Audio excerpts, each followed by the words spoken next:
Hi everyone. I wanted to make this quick video to show you how to complete your peer reviews so that I could avoid any confusion.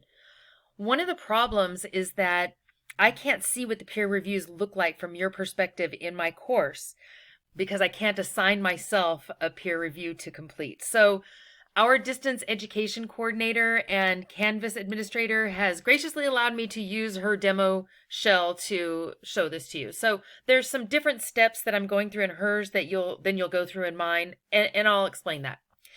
So I have submitted an assignment. So what I need to do is go back to that assignment. So in her course, it was deep sea basket weaving styles. It's going to be a different way that you'll go back to the assignment in mine, and I'll show you. So here is that assignment, and right now you can see that I have been assigned a peer review.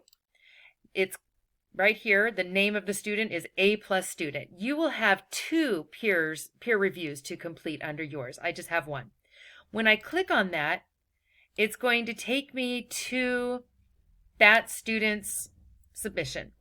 And then I have a couple of ways I can do this. I can type my comments here. So there's that template that I gave you. If you wanted to copy the fields and paste them in this comment box and then include your feedback, you could do it that way. I also have a rubric on mine. So she has a rubric here too. You can just type in your comments into the rubric and submit your feedback that way. So those are the ways that you will submit your peer review.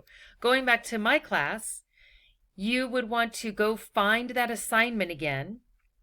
Remember, the best way to navigate my course is through the modules. We are in week 4. So go back to that peer review number 1, draft of essay number 1 assignment.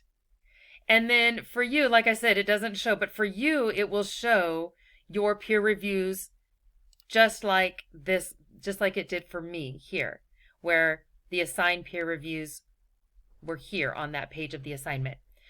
Also, Canvas sent you notifications showing that you have been assigned peer reviews to complete.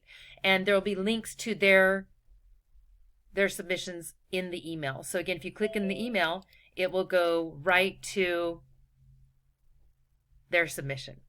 If you have any questions or problems, then let me know. Thank you. Bye-bye.